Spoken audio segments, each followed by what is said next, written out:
let's now move on to Gerald's favorite of the original trilogy, Empire Strikes Back. It should be everyone's favorite, honestly. Well, I asked. What's interesting, I asked on Instagram what was everybody's favorite of the original trilogy. It's a split between the two of your both favorite movies, Empire Strikes Back, and I'm guessing yours is Return of the Jedi. Yeah.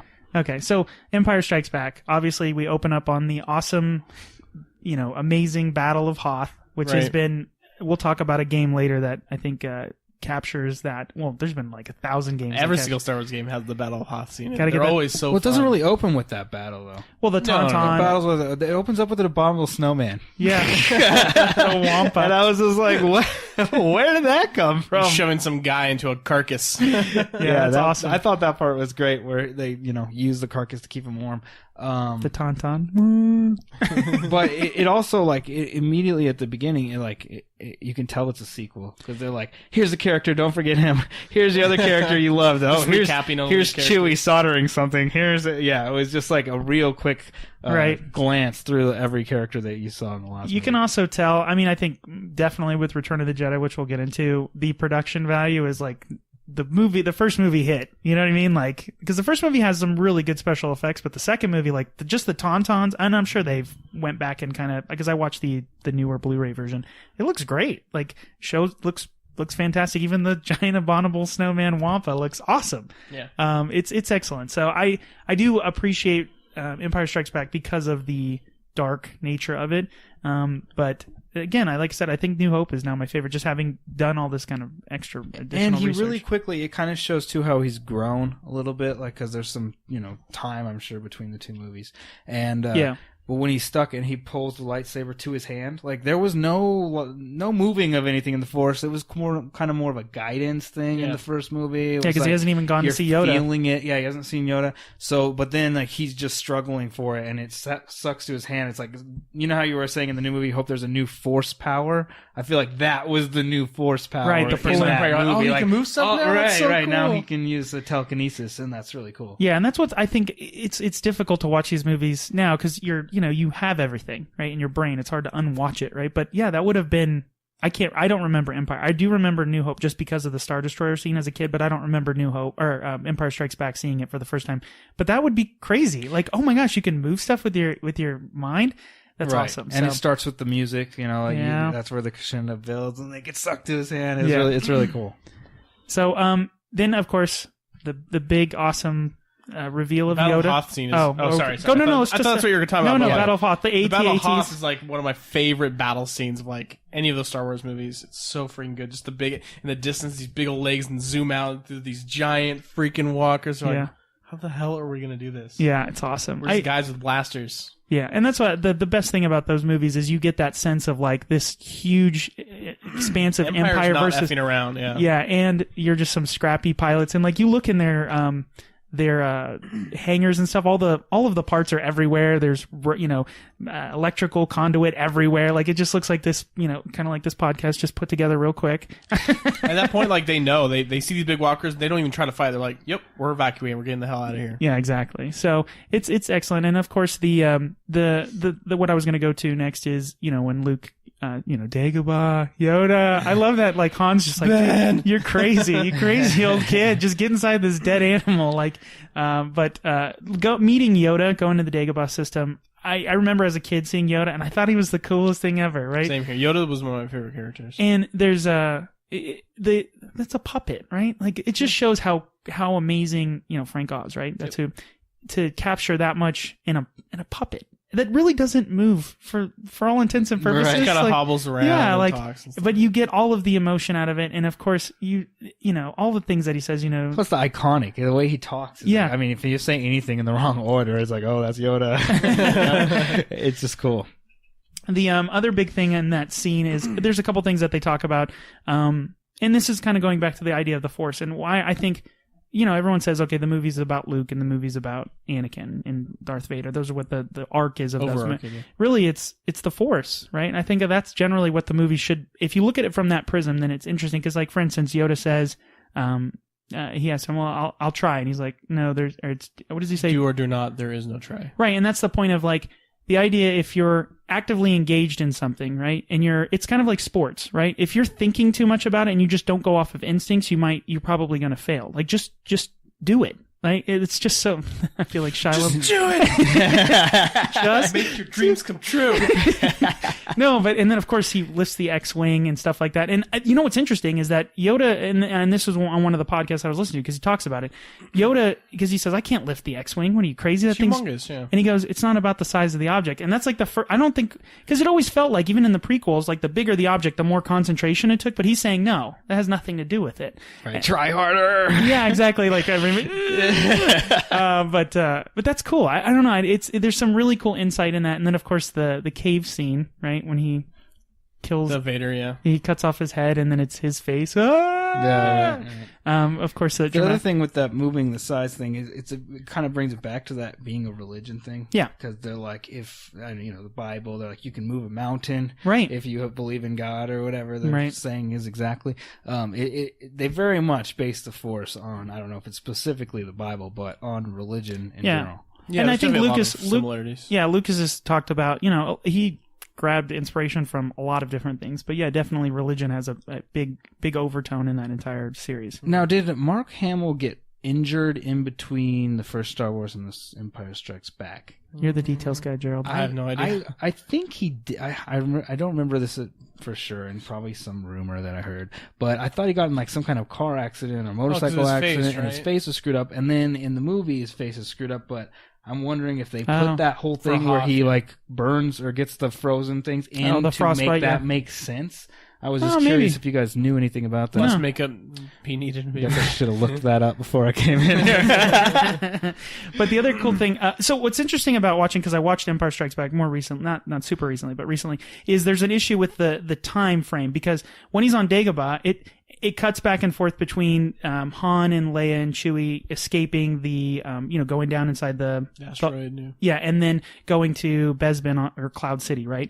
And it feels like, if you kind of watch it in the cuts, it seems like Luke is only on Dagobah for like maybe a couple days. He's like, I gotta get out of here, my friends are in trouble. Yeah, and he's like, I learned all the Force in a couple hours. It's just like one of those, like, it's like an annex, like where they teach you how to like use PowerPoint. Use the Force only in 3 hours. It's like, but yeah, because by the end of it, he's like, and he tells him like, your training's not complete, like you're not, you don't understand. But I mean, he's clearly, he holds his own to a certain extent. But he's a natural though. He's born.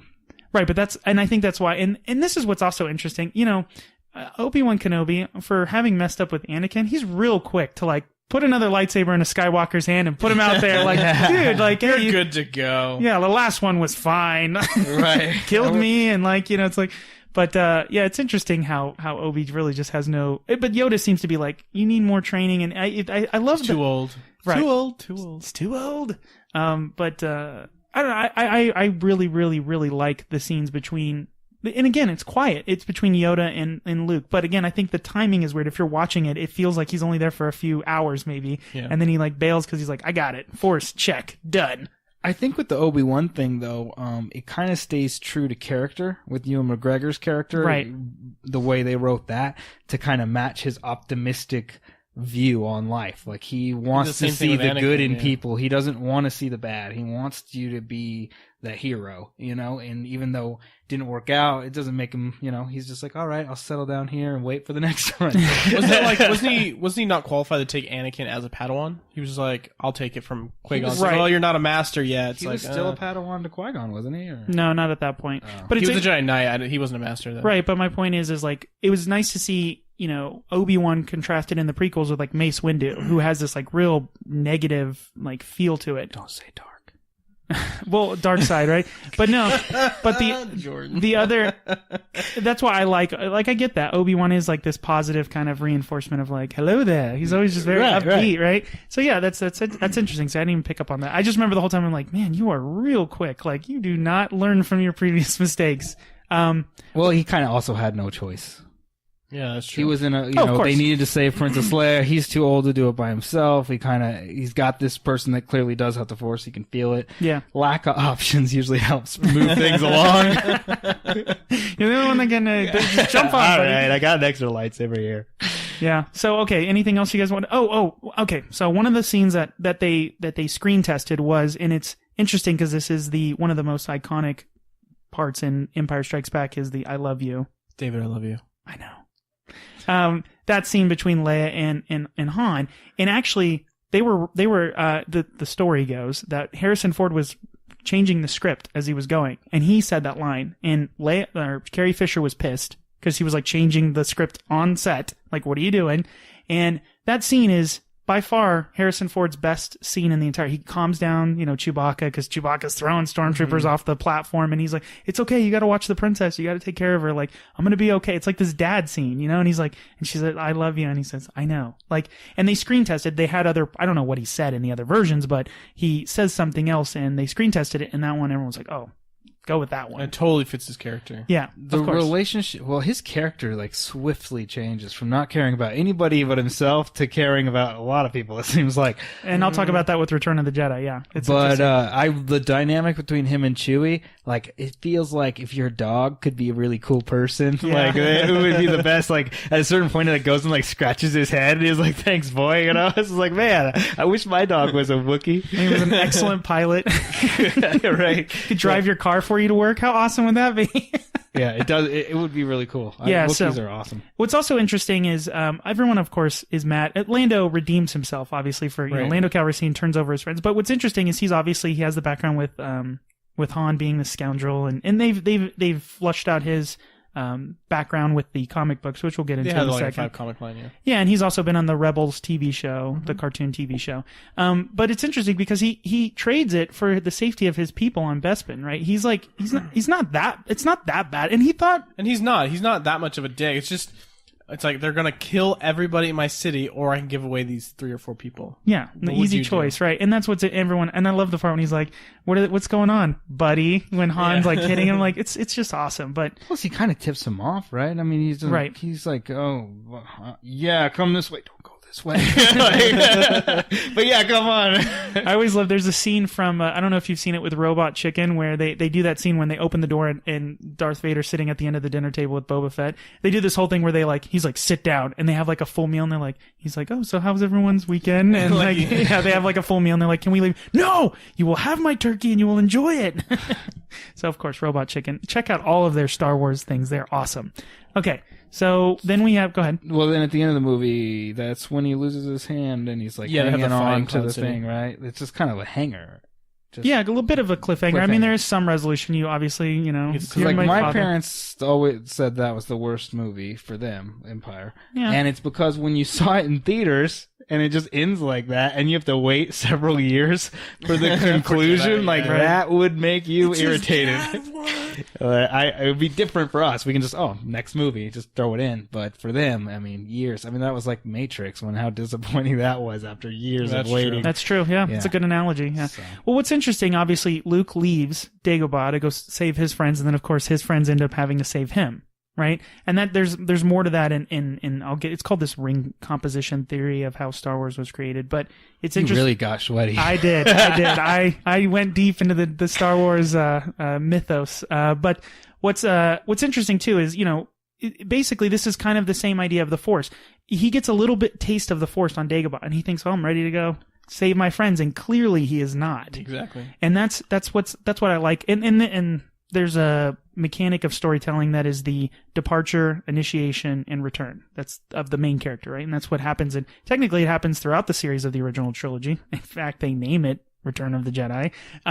But it happens in each one of the movies too, which is kind of interesting that Lucas he definitely knows how to tell a story. It's just frustrating that I don't think the problem I think generally with the prequels is just the direction of that storytelling in a movie, because I don't think a lot of people maybe if you're really into Star Wars, this, but George Lucas didn't direct Empire Strikes Back. Right. He didn't direct Return of the Jedi. He just wrote it. Right. I'm sure he was involved in the process, obviously, but there is obviously something different to being a creator of a story and then seeing that story play out, in whether it's a screenplay or whether it's a director. So it's interesting, and you can even see in like the new movies that are coming out, episode 7, you have a different director, you have a different screenplay writer, you have a different writer of the. So for 1, 2, and 3, were those all Lucas?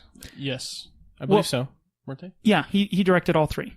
Gotcha. So and that's interesting. I don't think a lot of people know that, because they go, George Lucas wrote it, directed it. I just assumed he did. Right. That's my point. So it's interesting that people love those movies, and that's I think what you said. The first thing they did when Disney got is like, George Lucas is not involved with these. Sorry, George. Thanks for creating this amazing universe. Get out. It reminds me of like a guy who starts a company and then eventually is kicked off the board. He's like, but the name of the company's my name. Right. So but I think the additions they made in the special edition stuff, that I think is unnecessary and just kind of takes away. Right. I think that's like the first, just specifically the first of the newer ones. It's just like a whole movie of that. It's just like, oh, let's show them this cool alien. Let's show them this cool thing. Let's show them the underwater Gungans. Let's show them episode 1. Episode 1, yeah. I feel like it's just a whole movie of those special moments that really weren't that great in the older movies. But the pod racing thing, cool. But it was like totally unnecessary. Didn't really. I mean, it kind of. We talked about that in the last episode. How a lot of that movie is unnecessary. Right, but and that's where Lucas, I think, went wrong. I'll explain with the ring composition why all it all makes sense. Speaking of Empire, I am curious how they take it with because his lightsaber, he gets his hand cut off. Right, his lightsaber. That lightsaber is Anakin's lightsaber from back in the day. And apparently it's recovered and used in Force Awakens, if obviously you guys have seen the trailers and stuff. So I'm curious how that's recovered and how that plays into. Yeah, it should be interesting. It's kind of cool how they tie that in. Doing all this Star Wars stuff, I just get more and more excited for the new one. I cannot wait. But let's move on to Return of the Jedi.